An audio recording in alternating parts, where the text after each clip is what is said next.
At Arizona State University, we're bringing world-class education from our globally acclaimed faculty to you.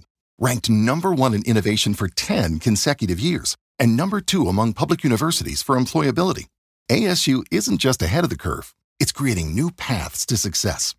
Earn your degree from the nation's most innovative university. Online, that's a degree better. Explore more than 300 undergraduate, graduate, and certificate programs at asuonline.asu.edu. Bonjour à toutes et à tous. Avant d'aller plus loin, je vous préviens qu'une transcription est disponible gratuitement sur Patreon. Vous trouverez un lien dans la description de l'épisode. Est-ce que vous savez que quand on apprend une langue étrangère, on améliore sa mémoire, sa capacité de concentration et on peut même retarder l'apparition de symptômes liés à la maladie d'Alzheimer. Retarder, c'est to delay, retarder. Et on peut même retarder l'apparition de symptômes liés à la maladie d'Alzheimer. En fait, quand on apprend une langue étrangère, on stimule plusieurs régions dans notre cerveau et cette stimulation, elle est très bénéfique pour notre santé. Le cerveau, c'est l'organe principal de notre système nerveux. En anglais, the brain, le cerveau. C'est particulièrement intéressant pour des personnes plus âgées parce que apprendre une langue, c'est une très bonne manière de maintenir ses capacités cognitives et de continuer d'exercer son cerveau. Alors vous voyez ici, ces capacités cognitives, quand on écrit, c'est écrit cognitive, mais quand on parle, on ne prononce pas le G. On dit cognitive, ses capacités cognitives. Donc c'est une très bonne manière de maintenir ses capacités cognitives et de continuer d'exercer son cerveau. Parce que, contrairement à ce qu'on dit parfois, il n'est jamais trop tard pour apprendre une langue. Quand on est plus âgé, notre cerveau a encore la capacité d'apprendre des choses nouvelles et on dit même que c'est essentiel de continuer de stimuler notre cerveau. Notamment, comme je disais, pour retarder l'apparition de symptômes liés à la maladie d'Alzheimer. En plus des bénéfices sur notre santé, apprendre une langue étrangère, ça peut être un avantage pour trouver un travail, ça aide à découvrir d'autres cultures, ça ouvre l'esprit. L'esprit, c'est the mind, l'esprit. Ça ouvre l'esprit, ça permet de développer des compétences humaines comme la tolérance et ça aide à rencontrer des personnes à travers le monde. Pour toutes ces raisons, personnellement, j'ai toujours adoré apprendre et enseigner des langues étrangères. C'est pour ça notamment que je fais ce podcast. Est-ce que vous comprenez bien la différence entre apprendre et enseigner? Un élève, par exemple, il apprend et un professeur, il enseigne. Ou par exemple, vous, j'imagine que vous apprenez le français. Moi, j'ai appris l'allemand, le grec et d'autres langues et j'enseigne le français. Ou en tout cas, j'essaye d'enseigner un peu le français à travers ce podcast. Et donc, comme je disais, j'adore apprendre et enseigner des langues et j'adore explorer différentes méthodes d'apprentissage. L'apprentissage, c'est le fait d'apprendre. On dit par exemple des méthodes d'apprentissage. Avec le temps et l'expérience, j'ai appris quelles étaient les méthodes les plus efficaces, pour moi en tout cas, et pour vous aussi, je l'espère. Dans cet épisode, je vais donc vous parler de mes méthodes pour apprendre des langues étrangères et je vais aussi vous parler d'outils que je trouve particulièrement efficaces pour progresser. Est-ce que vous comprenez ce que c'est un outil? Au pluriel, des outils. Alors, on peut utiliser des outils quand on fabrique ou qu'on répare des choses. Par exemple, un marteau, a hammer. Un marteau, c'est un outil. Mais on peut aussi utiliser des outils pour apprendre des langues, par exemple des applications, des plateformes sur Internet, etc. Et donc je répète, je vais aussi vous parler d'outils que je trouve particulièrement efficaces pour progresser, comme la plateforme italki, notre partenaire du jour. Si vous ne connaissez pas, italki, c'est une plateforme qui vous permet de prendre des cours en ligne, donc sur Internet, dans plus de 150 langues. Vous pouvez prendre des leçons personnalisées avec des locuteurs natifs. Les locuteurs natifs, c'est native speakers, des locuteurs natifs. Et vous pouvez trouver des professeurs qui parlent aussi votre langue, ce qui peut être très pratique si vous êtes débutant. Être débutant, c'est quand vous débutez, quand vous commencez à apprendre. Beginner en anglais. Donc ça peut être très pratique d'avoir un professeur qui parle votre langue si vous êtes débutant. Dans la suite de l'épisode, je vais vous expliquer un peu plus en détail le fonctionnement de la plateforme et je vais aussi vous parler de mon expérience personnelle parce qu'en fait, j'ai moi-même pris plusieurs cours de conversation sur italki et j'ai également enseigné sur la plateforme. Vous pouvez cliquer sur le lien dans la description de l'épisode et recevoir 5$ offerts si vous dépensez 10$ pour votre première leçon avec le code SlowFrench. Je précise que ce code est uniquement valable pour les 50 premiers. This code is only available for the first 50 users. On voit souvent sur Internet des vidéos avec pour titre « Apprendre l'espagnol en 3 mois » ou « Apprendre le français en 1 mois ». Alors bien sûr, avec beaucoup de motivation, on peut apprendre pas mal de choses en 3 mois ou même en 1 mois. Mais pour avoir un bon niveau dans une langue étrangère, en général, on a besoin de beaucoup plus de temps. C'est quoi pas mal de ? On peut apprendre pas mal de choses en 3 mois. Alors, pas mal de, c'est une expression qui signifie un bon nombre de. C'est pas facile à traduire en anglais. On pourrait dire, par exemple, we can learn quite a lot of things in 3 months. On peut apprendre pas mal de choses en 3 mois. Je répète, alors bien sûr, avec beaucoup de motivation, on peut apprendre pas mal de choses en 3 mois, ou même en 1 mois, mais pour avoir un bon niveau dans une langue étrangère, en général, on a besoin de beaucoup plus de temps. Apprendre une langue, c'est un long processus. Et c'est ça qui fait que ça peut être particulièrement difficile. Souvent, on est motivé au début, mais avec le temps, on perd sa motivation. Et surtout, aujourd'hui, tout va très vite. On a de moins en moins de patience. De moins en moins, c'est le contraire de plus en plus. On a de moins en moins de patience et apprendre une langue, c'est aussi un exercice de patience. Mais alors, comment on fait ? Comment on fait pour rester motivé sur le long terme ? Pour moi, la solution, c'est de tout faire pour maintenir le plaisir dans l'apprentissage. Quand on prend du plaisir à faire quelque chose, notre cerveau libère de la dopamine. Cette dopamine, elle nous donne beaucoup d'énergie et donc elle va nous aider à rester motivés et à être performants. Donc si on ne prend pas de plaisir à faire quelque chose, alors on n'a pas cette libération de dopamine qui nous aide à nous motiver et qui nous donne de l'énergie. Donc voyons un peu comment on fait pour garder du plaisir dans l'apprentissage d'une langue étrangère. Voyons, c'est let's see, voyons. Donc voyons un peu comment on fait pour garder du plaisir dans l'apprentissage d'une langue étrangère. La première chose pour moi, c'est d'être créative, d'être inventive dans le processus, de ne pas juste rester bloqué avec une seule méthode un peu académique.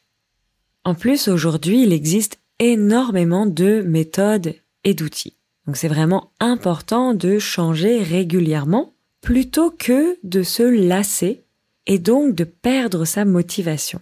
J'explique un peu. Plutôt que, c'est rather than, plutôt que. Se lasser, c'est quand on commence à s'ennuyer de quelque chose, quand on perd l'enthousiasme. En anglais, to get bored, to get tired of something. Se lasser.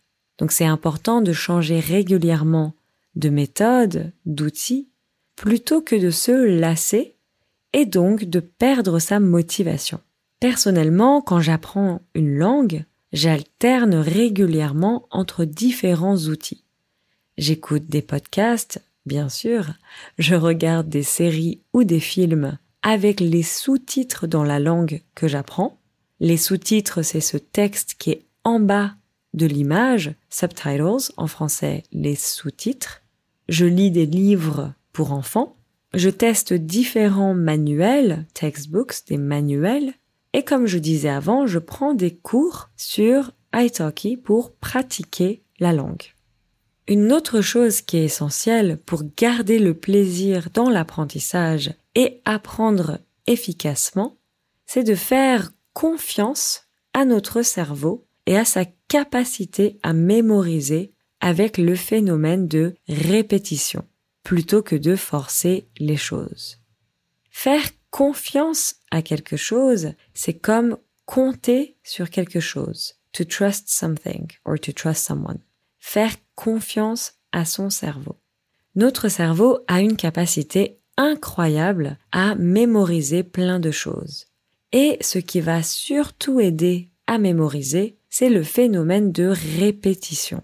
Par exemple, pour apprendre du vocabulaire, plutôt que de forcer les choses et forcer notre cerveau à mémoriser, personnellement, je préfère écouter ou lire régulièrement dans la langue que j'apprends et avec le temps, mon cerveau va naturellement mémoriser le vocabulaire. C'est pour ça que pour apprendre une langue, il est essentiel d'être régulier. Notre cerveau a besoin de répétition pour apprendre. Avoir besoin de, c'est une need. Notre cerveau a besoin de répétition pour apprendre. C'est pour ça aussi qu'à chaque épisode de mon podcast, je répète beaucoup le même vocabulaire. Donc c'est important d'être régulier et ça permet aussi de stimuler régulièrement son cerveau et donc d'augmenter sa capacité à mémoriser. Si au contraire on fait de longues interruptions, alors ça devient difficile de mémoriser le vocabulaire, ce qui peut créer des frustrations et donc démotiver. Démotiver, c'est l'inverse, le contraire de motiver. Donc c'est essentiel d'être régulier et pour ça on peut adopter certaines habitudes. Par exemple, ça peut devenir une routine. Chaque jour pendant 20 minutes, on apprend un peu de français ou une autre langue. Pour moi en tout cas, ça marche mieux de faire chaque jour 20 minutes plutôt que de faire 3 heures un jour par semaine. Un autre conseil pour bien progresser, c'est de pratiquer le shadowing. Est-ce que vous voyez ce que c'est le shadowing? Le shadowing, ça consiste à répéter ce qu'on entend, à imiter la personne qu'on entend.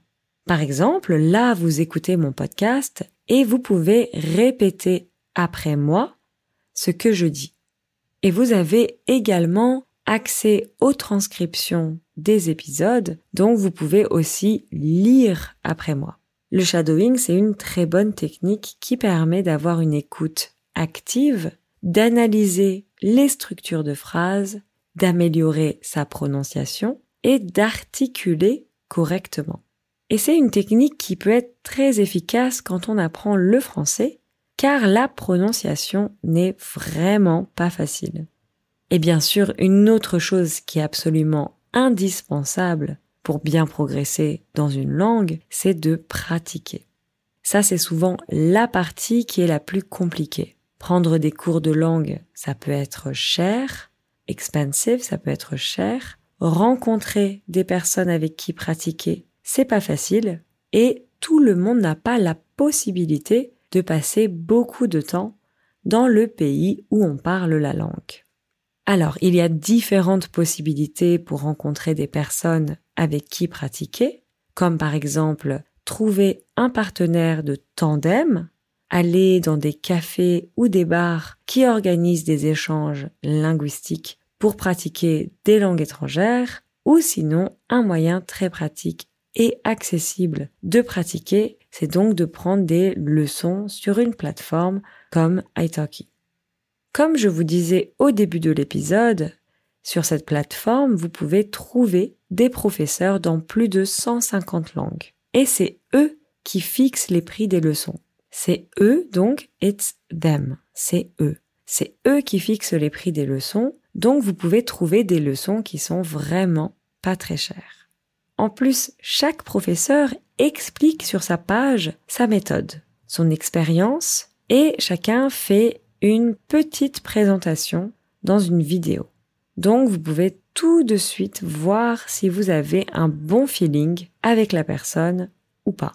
L'autre avantage, c'est que le système de réservation est très simple et donc vous pouvez facilement trouver un jour et un horaire qui vous arrange. C'est très flexible. L'horaire, c'est la même chose que l'heure. Par exemple, on peut parler des horaires d'un train, les horaires d'un magasin, etc. Donc vous pouvez facilement trouver un jour et un horaire qui vous arrange et vous avez la possibilité de faire des cours de grammaire, des cours de traduction, des cours de conversation, etc. Et si vous voulez aller plus loin, vous avez également la possibilité d'obtenir un soutien supplémentaire avec la fonction italki Plus. Un soutien, ça vient du verbe soutenir, to support. Cette fonction, elle permet d'avoir accès à des résumés des leçons, elle permet d'avoir accès à une pratique personnalisée et à un suivi de vos progrès. Un suivi, c'est quoi? Un suivi, c'est ce qui permet d'observer l'évolution. Ici, c'est dans l'idée de suivre l'évolution de vos progrès. Et donc, vous pouvez tester cette option gratuitement pendant 1 mois et voir si ça peut vous aider à progresser encore plus. En tout cas, personnellement, je trouve cette plateforme vraiment efficace et pratique pour apprendre des langues et aussi pour enseigner. Comme je vous disais au début de l'épisode, j'ai moi-même donné des cours de conversation en français. C'était une super expérience. J'ai rencontré des gens de partout dans le monde. J'avais des élèves qui venaient du Liban, de Chine, du Japon, de Puerto Rico, des États-Unis, d'Italie, d'Espagne, etc. Et j'ai aussi pris des cours de conversation, comme je disais au début. J'ai pris des cours de conversation en espagnol, en japonais, en grec, en allemand. Pour moi, c'était un super moyen de pratiquer régulièrement. Et pour chaque langue, je pouvais trouver des cours dans le niveau adapté pour moi. Par exemple, je parle déjà assez bien allemand ou japonais, mais je n'ai pas souvent l'occasion de pratiquer. Et surtout de pratiquer des conversations un peu plus complexes. À l'inverse, au contraire, en espagnol et en grec, j'avais besoin d'être un peu plus accompagnée et d'avoir un professeur qui me corrige régulièrement. Et ça, c'est l'autre point essentiel pour apprendre efficacement. Se faire corriger. To be corrected. Se faire corriger. Quand on a un professeur, c'est idéal parce que la personne est là pour vous corriger, mais aussi en général, si vous avez l'occasion de parler avec des locuteurs natifs, alors c'est important de demander à être corrigé. Personnellement, j'ai vécu à Berlin, en Allemagne, et quand je suis arrivée, j'avais une bonne grammaire, ça aussi c'est important, mais je n'avais pas l'habitude de parler. Et donc j'ai vraiment demandé à tout le monde autour de moi de me corriger. Alors bien sûr, au début, les gens n'osent pas trop. Oser, c'est comme se permettre, to dare. Je répète, au début, les gens n'osent pas trop, mais j'expliquais à mes amis que mon objectif, c'était de parler couramment allemand. Donc fluently, couramment. Mon objectif, c'était de parler couramment allemand. Ils ont compris et au final, ils étaient très nombreux à me corriger régulièrement. Et ça m'a énormément aidé à progresser rapidement. Donc l'attitude qu'on adopte, elle est essentielle dans l'apprentissage. Par expérience, je trouve que si on montre qu'on est curieux ou curieuse, si on pose des questions, si on s'intéresse, alors on trouve toujours des personnes qui sont contentes de nous aider à progresser et qui veulent bien nous corriger. Moi, c'est vraiment comme ça que j'ai progressé en allemand et dans d'autres langues. Allez, un dernier conseil, un dernier tips pour progresser efficacement dans l'apprentissage des langues, c'est prendre son temps. Ne pas aller trop vite, ne pas aller trop rapidement. Aujourd'hui, comme je disais au début de l'épisode, tout va très vite. Mais quand on va trop vite, on n'a pas le temps d'apprendre. C'est pour ça que dans mon podcast, je parle lentement. Quand on va lentement, le cerveau a le temps de comprendre la structure de phrases, il a le temps de mémoriser le vocabulaire, d'analyser pourquoi on fait des fautes, etc. Donc c'est absolument essentiel de prendre son temps. En tout cas, pour moi, c'est une approche qui me permet d'apprendre beaucoup plus efficacement que quand je vais trop vite. Voilà, j'espère que tous ces conseils vont vous aider à rester motivé tout au long de votre apprentissage du français ou d'autres langues.